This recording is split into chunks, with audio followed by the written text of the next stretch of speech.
Atıl Astroloğun bu haftaki bölümüne hoş geldiniz. Bugün astrolojinin çok temel konularından biri olan burçlara odaklanıyoruz. Bu burçlar nedir? Neden varlar? Ne anlama geliyorlar? Burçların karakteristik özelliklerinden bahsetmiyorum. Burçlar neden oldukları şeyler? Ve oldukları şeyler olmalarına yol açan sistem ne? İşte bu bölüm bununla ilgili.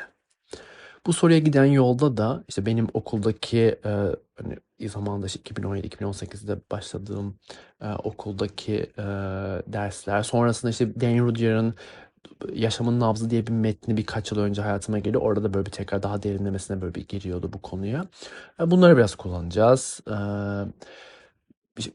İşte bazen bahsediyorum bölümlerde I Ching'den biraz yararlanacağım. Oradaki sistemsel benzerlikler, bu sistemsel benzerlikleri biraz göstermek için. İşte neden Koç ilk burç? Neden Boğa onu takip ediyor da ondan önce gelmiyor? Neden tüm sistem başladığı yerden başlıyor? Hareket ettiği gibi ediyor ve ulaştığı yere ulaşıyor. İşte eğer astroloji bir sistemse ki bence öyle, o zaman kendi içinde bir mantığı olmalı. Kendi şartları içinde tutarlı olan bir mantık. Öyle bir mantık olmalı ki bu, yani sadece merakımızı doyurmaması gerekiyor öğrendiğimizde ve daha derin, daha yani zaten doğru olduğunu hep şüphelendiğimiz bir şeyi hatırlamışız gibi hissettirmesi gerekiyor. Şimdi bunlara gelmeden önce ya bunlara götürecek yolda en başa dönmemiz gerekiyor. O da ne? Kaos.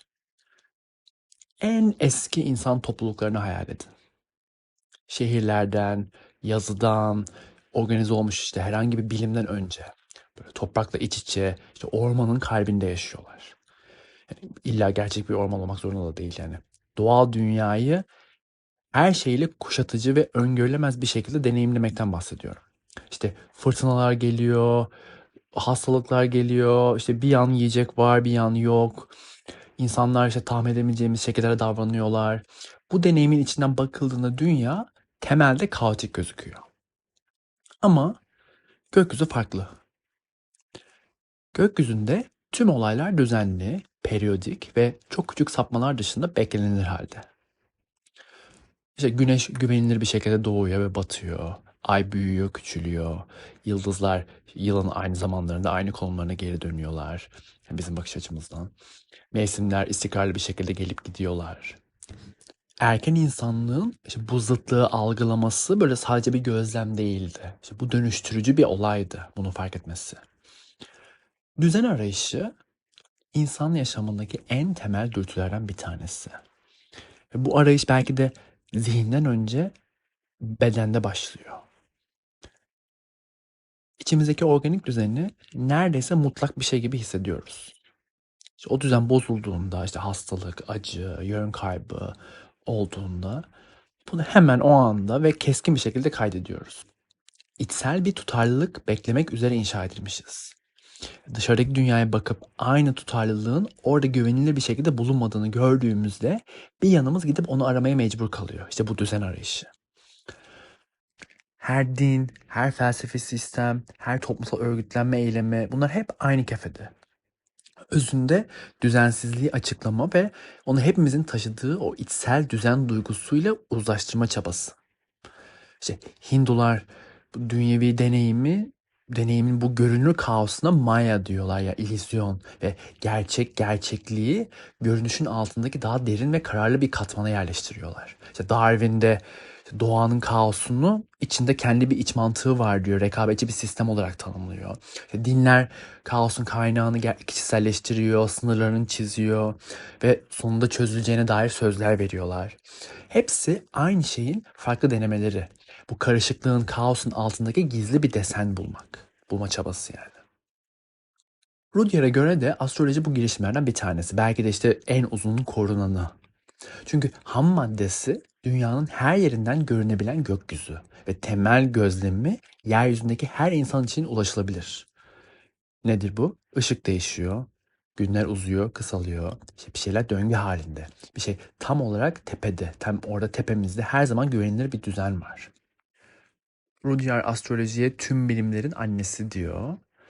Hmm, Yani ne kadar doğruluğu tartışılır. Ama işte gelecekte ne olacağını tahmin edebilmek her türlü medeniyetin üzerine inşa edildiği temeldir. Yani bir mevsimi bile bilme gereksinimi işte matematikten bir disiplin olarak tıptan bile önce göksel örüntüler gözlemleniyor ve bu örüntülerin dünyadaki yaşam için ne anlama geldiği var. Astroloji işte bu görünürdeki düzensizliğin içinde gizli bir düzenin var olduğunu kanıtlamaya ve bu düzeni kullanılabilir kılmaya yönelik ilk sürdürülebilir girişim. Ama işte asıl derin nokta, popüler astrolojide bu kayboluyor. Şu. Bu düzen sadece gökyüzünde, işte orada dışarıda bize bir şeyler yapan bir şey değil. Gökyüzünün düzenli dili aslında kendi içsel deneyimimizi bir düzen içinde görmemizi sağlayan bir mercek. Bir şekli olduğunu görmek, yani anlamlı olduğunu anlamak için. Gökyüzü bizim kaderimizin kaynağı değil. Temelde döngüsel ve kutupsal olan bir yapının aynası. Geri kalan her şey de bu ikililikten, bu kutuplardan doğuyor.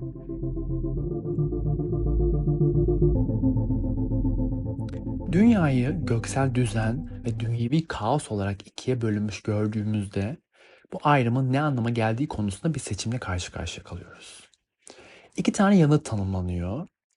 İlk yanıt, fark etsek de etmesek de çoğumuzun içinde yetiştiği yanıt. Şu, işte gökyüzü pozitif, doğası gereği düzenli, enerji veren işte güçler alanı. İşte yeryüzü de yani beden, tutkular, duygusal yaşam, insan deneyiminin işte arzuları. Onlar da bunun aşağısında kalan işte pasif ve doğası gereği kaotik olan karşılığı. İşte ruh yüce, işte madde değil. Yüksek olan alçak olanı terbiye etmeli. İşte iyiye karşı kötü, ışığa karşı karanlık gibi birbirinden gerçekten ve uzlaştırılamaz şekilde ayrı kuvvetlerin olduğu bir dualizm. Buradaki sorun şu. Bu yorum insan deneyimini kökünde birleşemeyecek iki parçaya bölüyor. Kişinin içinde bir savaş yaratıyor. Yani iyi olan tarafla düşmüş olan taraf. Ve sürekli bunlar böyle gergin bir mücadele içinde. Bütünlüğe giden dürüst bir yol yok yani. Eğer birisi duygusal hayatını kişisel bir başarısızlık kanıtı olarak hissetmişse veya işte içsel deneyiminin bir parçasının temelde kabul edilemez olduğunu düşünmüşse demektir ki işte bu kişi böyle bir dualizm içinde yaşıyor. İkinci yorumda biraz daha çaba isteyen bir yorum ama daha canlı bir bakış açısı sunuyor. Daha dinamik bir bakış açısı sunuyor. İşte bu görüşte de göksel düzenle dünyevi kaos arasında aslında gerçek bir karşıtlık yok. Çünkü dünyevi kaos gerçek değil. Sadece bir görünüş, yani bir illüzyon. Yani eksik bir vizyonun bizim gördüğümüz hali. Yani kaos, vizyon eksikliği. Kaos olarak görmek vizyon eksikliği. İşte parçaları bir yığın halinde olan bir yapboz düşünün. İşte o parçalar düzensiz değiller. Birbirleriyle kurdukları tutarlı bir resim üreten belirli ve doğru bir ilişkileri var. Düzensizlik gibi gözüken şey bizim durduğumuz yerden onların oluşturduğu resmi göremeyişimiz. Her parçayı diğeriyle doğru ilişkisine yerleştirdiğimizde kaotik görünen şey kendini yapılı ve anlamlı bir resim olarak ortaya çıkarıyor. Yani bir küçük bütün var, bir de büyük bütün var. Bir insan fiziksel bir organizma olarak düzenli bir bütün. İşte beden, sinir sistemi, metabolizma, bunlar bir şey bozulana kadar fark etmediğimiz bir tutarlılıkla çalışıyor. Ama bu küçük bütün her zaman daha büyük bir bütünün içinde var. Aile, işte topluluk, güneş sistemi, kozmos, işte bu küçükle büyük arasındaki etkileşim de bizim bu hayat dediğimiz şey. Bu etkileşim, yani küçük bütünün yani bizim içinden hissedildiğinde bir aksama, bir bozulma gibi geliyor. Bizim o konforlu, kendi halindeki düzenimize bir müdahale gibi. Ama büyük bütünün perspektifinden bakıldığında bu yaratıcı, işte amaçlı ve döngüsel bir faaliyet, bu etkileşim, yani ikisi arasındaki etkileşim. Küçük bütünün düzensizlik olarak deneyimlediği ve acı olarak hissettiği şey aslında büyük bütünün onu henüz kavrayamadığı daha geniş bir bütünleşme desenine doğru çekmesi. İşte bu da bizi kilit noktaya getiriyor. O da polarite, yani kutupluluk. Astrolojinin iddiası şu. Her insan deneyimi iki kutupludur. Deneyimlerken her zaman eş zamanlı olarak hem bireysel faktöre hem de kolektif faktöre doğru çekiliriz. Bu çekimler asla yok olmuyor. Sadece oranları değişiyor. Yani en bireysel kişi bile hala ortak bir dille düşünüyor. Henüz söz hakkı bile yokken kendisini şekillendiren sosyal bir bağlamın içinde var. En topluluk odaklı insan da kimsenin tam olarak erişemeyeceği bir iç dünyası var bu kişinin de. Yani bireysel ve kolektif bazen buluşan iki ayrı şey değiller. Onlar böyle deneyimin her anında mevcut olan, sadece göreli güçleri değişen iki boyut. Bu işte bizi zodyağı, yani burçları bir tipler listesinden bir süreç haritasına dönüştüren ilkeye getiriyor. Mesele yani ya o ya bu değil. Mesele her zaman daha az veya daha çok. Hayat bir gücün diğerini yendiği bir drama değil, her iki gücün de her zaman aktif olduğu, birinin artarken diğerinin azaldığı ritmik bir nöbetleşme. Hiçbir şey hiçbir zaman tamamen yok olmuyor. Eksik gözüken güç orada değilmiş değil aslında. Aslında sadece böyle yani gizlilik, durgunluk, yani o anda örtük üstü. Geri çekilen güç içe dönmüş oluyor, çekilmiş oluyor. Görünürlük eşiğinin altında kendini korumaya devam ediyor ama. İşte bu gizlilik ve durağanlık kavramı hiçbir burcun ve işte ya da insan hayatındaki herhangi bir hiçbir anın sadece mutlak bir şeyden ibaret olmadığını anlamak için çok önemli. Burada bu düşüncelere çok ilginç bir şekilde paralel giden bir geleneği dahil etmek istiyorum. O da I Ching. I Ching Değişimler kitabı 3000 yıldan daha eski böyle bir Çin'den bir metin. Ben de kendi okumalarıma yavaş yavaş böyle gerektiği yerlerde biraz dahil etmeye başladım. O yüzden kafam çok oraya gidiyor. Temeli, yani I Ching'in temeli baya basit. Şimdi heksagram denilen 64 tane figür var. Her biri üst üste binmiş 6 tane çizgiden oluşuyor. Her çizgi ya düz ya da ortadan bölünmüş, yani kesik çizgiyle düz çizgi. Tüm yapısal kelime dağarcığı I Ching'in bu ikisi. Düz çizgiyle kesik çizgi. I Ching'de bu iki durumdan ve onların 6 pozisyondaki kombinasyonlarından insan deneyiminde tanımlanabilen her durum karakterize edilebiliyor. Beslenme var, çatışma, bekleme, çürüme, geri dönüş, duraklama, bolluk, baskı, işte toplumsal durumlar da var, arkadaşlık var, aile, yaklaşma, geri çekilme, daha derin durumlar var, işte yaratıcı olan diye bir şey var, alıcı olan diye bir şey var, tamamlanmadan önce diye bir hal var, tamamlandıktan sonra diye haller var. Diğer bir deyişle bilinçli bir insanın koşullar içinde yolunu bulmasının tüm dokusu. Yani her şey var, her hal var. Düz çizgi yangı, aktif dışa dönük, sert enerjiyi temsil ediyor. Kesik çizgi de yini, işte alıcı, içe toplayıcı, uyumlu enerjiyi. Bunlar ahlaki kategoriler değiller. Yang, yingden daha iyi değil. Nefes vermenin nefes almaktan daha iyi olmaması gibi. Bunlar etkileşimleriyle gerçekliğin dokusunu oluşturan iki tamamlayıcı kuvvet. Bu bugün kullandığımız en karmaşık yazılımların aslında sadece sıfır ve birlerden oluşan ikili bir koda dayanması gibi. Nasıl işte sıfır birden daha iyi değilse ve bu iki durumun sonsuz kombinasyonu tüm dijital dünyayı yaratıyorsa, evrenin dokusu da bu iki kutuptan oluşuyor, yin ve yang'den.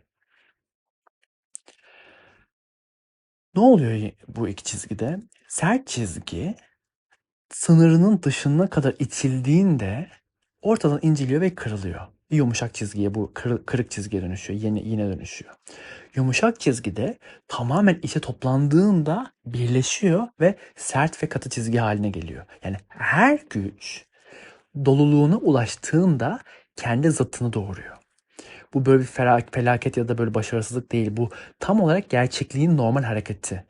Tao vardır, işte Lao Tzu, e, her şeyin felsefesi gibi.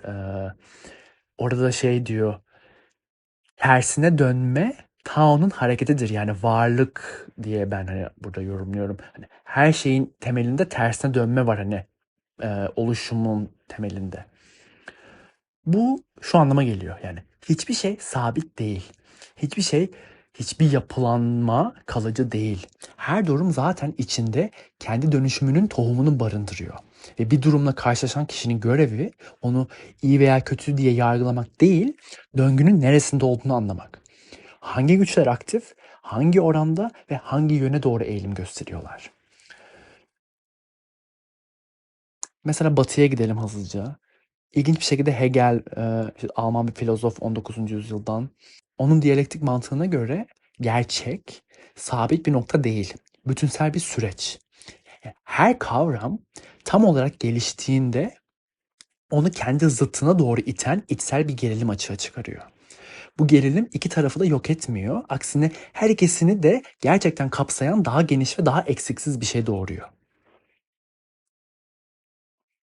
Bize şu anda doğrudan uygulanabilecek somut bir örnekle anlatmaya çalışayım. İşte koç diyelim. Saf ve koşulsuz bir varoluş iddiası. Bunun enerjisi. İşte ben buradayım diyor. Bireysel varlığın o ilk dürtüsü. Ama bu saf iddia sınırına kadar zorlandığında istikrarsızlaşıyor. Çünkü bu dürtünün bir zemini, bir bedeni, bir çapası, kancası ya da işte onu sürdürecek bir değeri yok. Koçun bu kuvveti yeterince uzağa itildiğinde kendinden sonra gelenin zorunluluğunu doğuruyor. Yani boğayı, somutlaşmayı, maddi istikrarı ve gerçekten değerli olanın inşa edilmesini. Koç boğanın içinde yok olmuyor. Aksine o bireyselleşme hamlesi artık gerçek bir şeye dayandırılmış oluyor. Yani her burç keyfi bir atama değil. Bir öncekinin kendi içsel mantığıyla bir sonrakini doğurduğu, kendi kendini geliştiren bir sürecin kritik bir durağı. Yani yapısal olarak Zodyak'ın öğrettiği şey bu. I Ching ayrıca değişim ve süreklilik arasındaki ilişki hakkında ilginç bir kapı aralıyor. Kitabın adında işte iyi kısmı değişim anlamına geliyor. Yani değişimler işte. Ama ilginç 3 tane farklı anlam taşıyor. Bu da işte I Ching'i anlamak diye bir metin var. Richard Wilhelm bu Almanca çeviren ve Helmut Wilhelm kardeş galiba bilmiyorum. Onların metninde vardı. Şey diyorlar. 3 anlam taşıyor işte bu iyi değişimler anlamına gelen kısmı I Ching'in. Bir tanesi kolay anlamına geliyor bir. Çünkü şey diyor sebep olarak işte. Çünkü altındaki desen anlaşıldığında yani sistem anlaşıldığında basit ve nettir diyor. İkinci anlamı değişen anlamına geliyor diyor. Çünkü güçlerin karşılıklı hareketi gerçekliği canlı tutan şeydir diyor. Bir de değişmez anlamına geliyor. Sabit anlamına geliyor ilginç bir şekilde. Çünkü diyorlar o değişimin altında değişmeyen bir düzen var. İki temel güç arasındaki ilişki ve onların nöbetleşme yasası bu değişmiyor. Yani kolay, değişen ve sabit. Ve bu üçü bir çelişki değil. Aynı gerçekliği tarif etmenin üç yolu. Model bayağı basit. İfadeleri işte çok sonsuz şekilde söylenebiliyor. Ve bu ifadeleri yöneten yasa da değişmiyor. Burçlarda bu. Basit bir yapısal temel. 12 tane sonsuz, nüanslı ifade ve değişmeyen bir tane yasa var işte. İki kutupsal gücün döngüsel etkileşimi.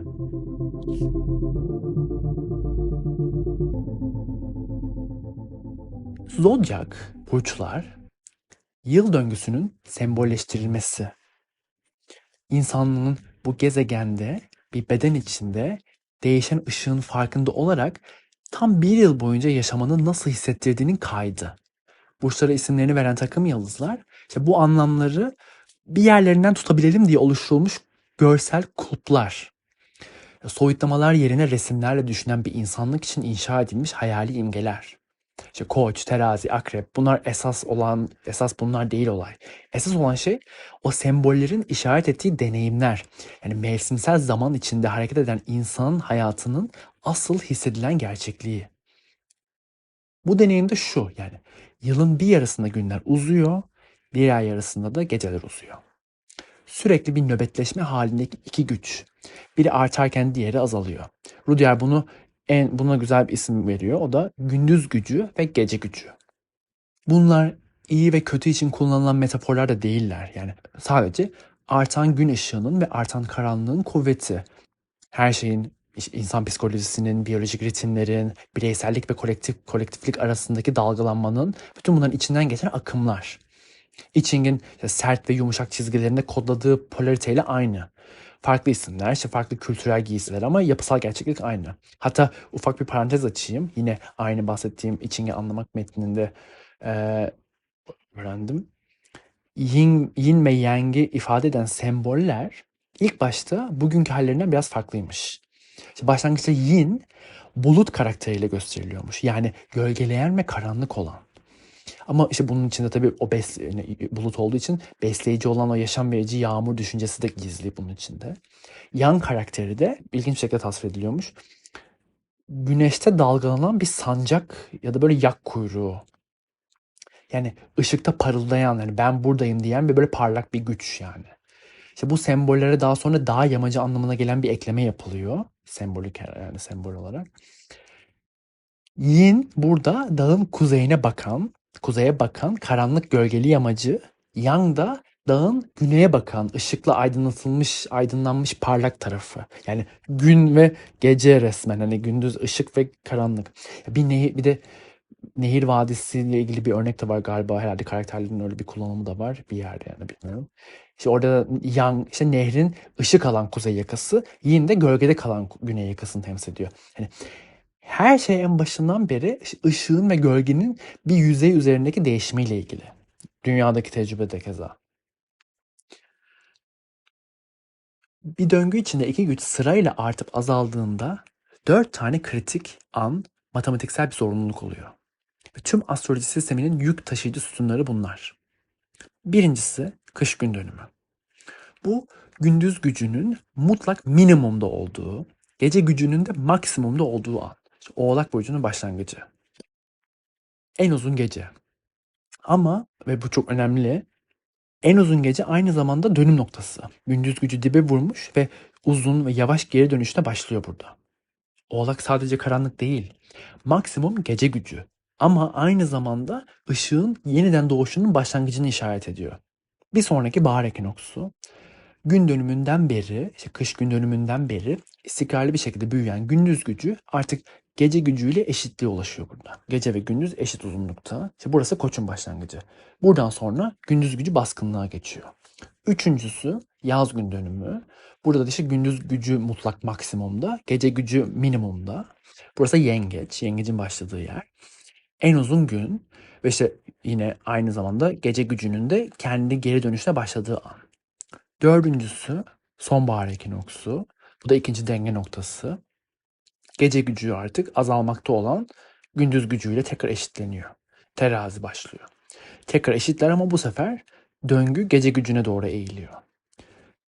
4 tane kritik an ve bunlardan doğan 12 tane evre. Her biri iki gücün spesifik oranı ve hareket yönüyle tanımlanıyor. Yani 12 keyfi sembol değil. Bir yıl boyunca hareket eden ışık ve karanlığın basit matematiğinden inşa edilmiş yaşayan bir yapı. Peki Zodiac neden gündüz gücünün teknik olarak toparlanmaya başladığı Oğlak'ta değil de Koç'ta, bahar ekinoksunda başlıyor? Kış gün dönümünde başlamak döngüyü maksimum gece gücüne, yani ışığın en alt noktasına demirliyor. Yaz gün dönümünde başlamak zaten daralmaya başlamış bir yere demirliyor. Ekinoks işte en gerçekten dengeli olan zaman. Hiçbir güç baskın değil burada. Ve işte deneyimin bir kutbuna diğerinden daha yüksek bir değer biçmeyen bir sistemde denge anında başlamak en mantıklı seçim oluyor.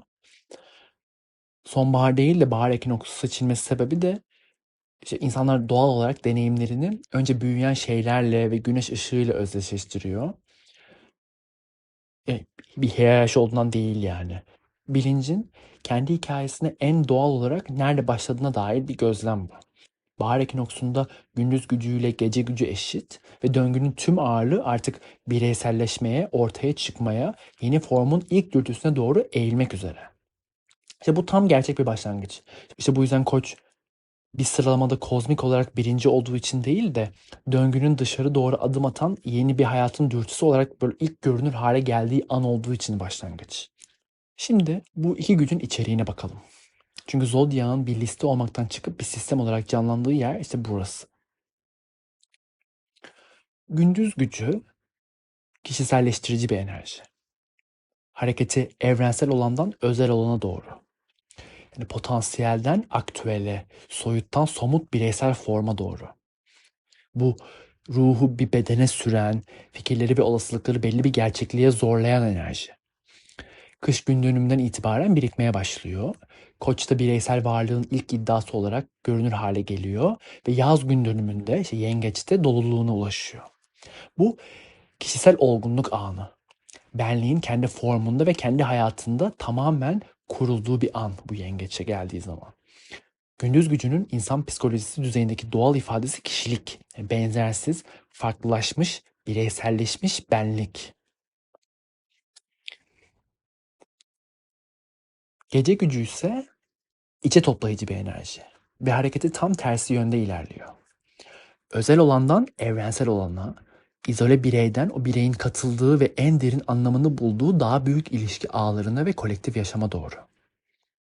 Yengecin içinde gece gücü bireyleri paylaşılan bir yuvanın mahremiyetinde bir araya getirerek başlıyor. Bu kolektif yaşamın en küçük birimi. Aslan'da bu bütünleşmeyi işte çocuğu, işte gelecek nesli kapsayacak şekilde genişliyor. İşte Başak'ta hocalar, bakıcılar, süreçleri devam ettiren çalışanlar dahil oluyor. Sonra terazide sonbahar ekinoksunda yani gece gücünün tekrar gündüz gücüyle eşitlendiği yerde kültürel ve sosyal topluluk inşa etme işi başlıyor. Akrep aracılığıyla kolektif ekonomik işte ve siyasi girişimler yapılıyor. Yayda felsefe, paylaşılan anlamlar ve uzak yerler devreye giriyor. Sonra Oğlak'ta işte gece gücü zirvesine ulaşıyor. Burada organize, sosyal bütün, tam olarak bütünleşmiş kolektif yapı devreye giriyor. Gece gücünün insan psikoloji düzeyindeki doğal ifadesi de toplum. İnsan varoluşunun ilişkisel, toplumsal ve kolektif odaklı boyutu.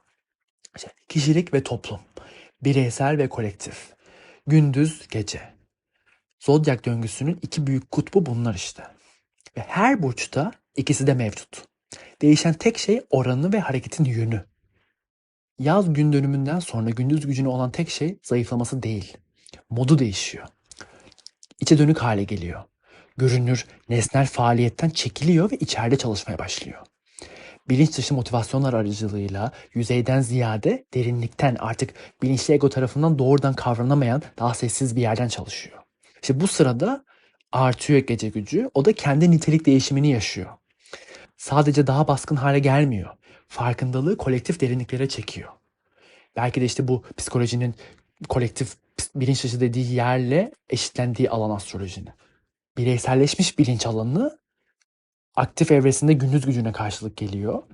Kolektif bilinç alanı da gece gücüne karşılık geliyor.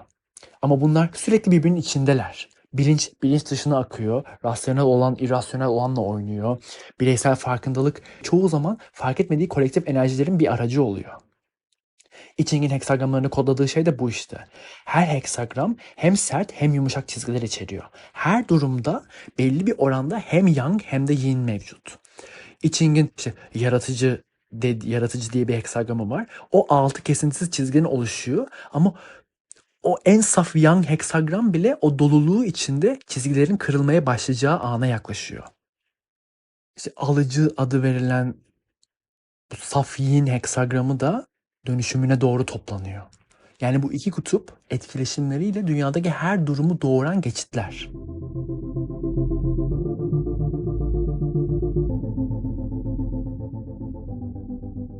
Burçları çalışmanın her şeyden önce öğrettiği şey şu. Her durumda, her zaman iki güç faaliyet gösterse de anlamak ve karar vermek asla işte ya o ya bu meselesi değil. Her zaman bir daha az ve daha çok meselesi. Ya da işte veya daha çok meselesi. Bir dualizm var ama bu her iki gücün sürekli olarak birbirinin içine geçtiği ve birbirini dönüştürdüğü dinamik bir sürecin dualizmi. Bu yüzden hiçbir deneyim ve hiçbir insan sadece iyi veya kötü, aydınlık veya karanlık, bireysel veya kolektif değil. Her şey her şeyin içinde. Değişen tek şey bu kombinasyonun gerçekleştiği oran. İçinde kendi mantığıyla aynı yere varıyor. İşte bir heksagramdaki her çizgi zaten süreç halinde olduğu için, zaten zıttına meylettiği için kitap bir durum hakkında hiçbir zaman nihai bir hüküm vermiyor.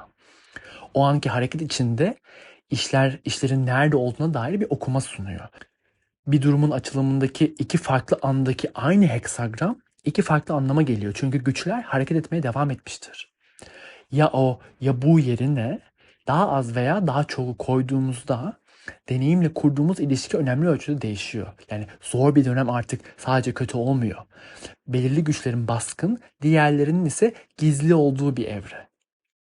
Ve gizli güç hiçbir zaman gerçekten yok olmadığı için hareketin yönü mevcut yapılandırmanın içinde zaten ima edilmiş oluyor.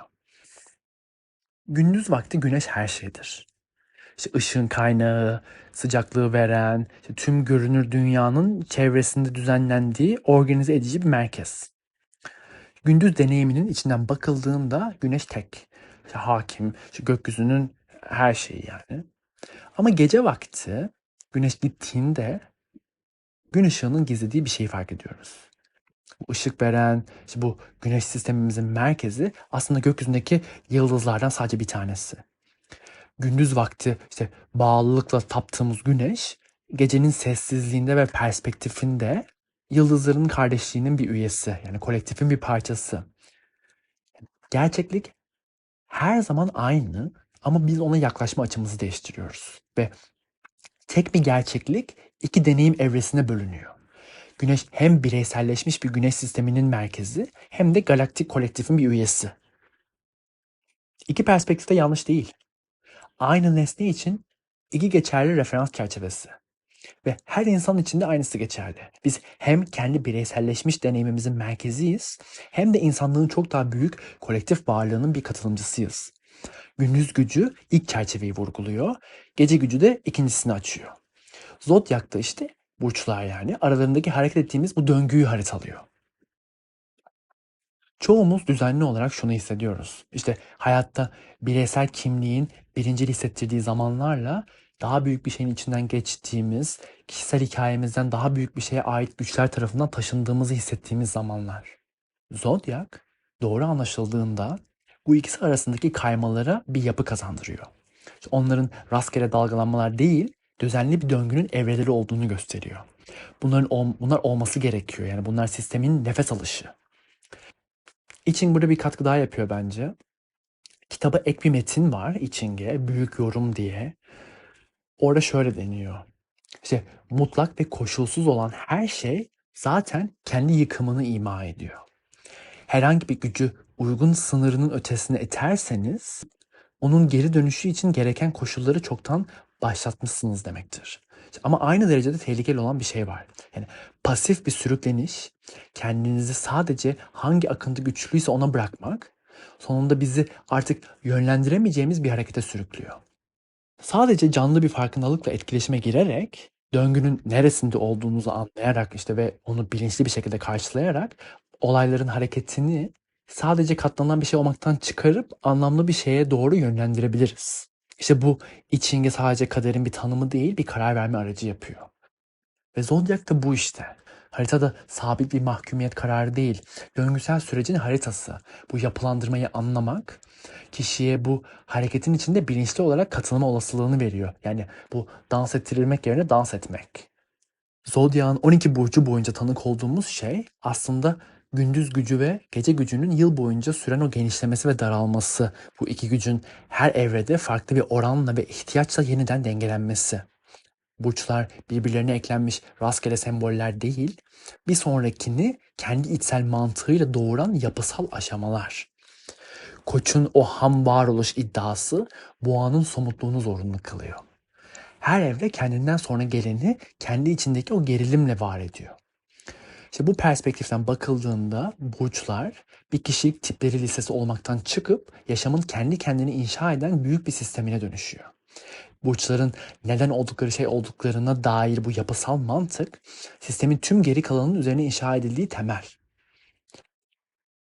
Bu haftadan sonra her ay bir bölümü bir burca adayacağım. Ve işte bu süreci adım adım beraber inceleyeceğiz. Eğer bu ilginizi çekiyorsa takip etmeyi unutmayın podcast'i. Eğer buraya kadar dinlediyseniz çok teşekkür ederim. Bir sonraki hafta görüşmek üzere. Bay bay.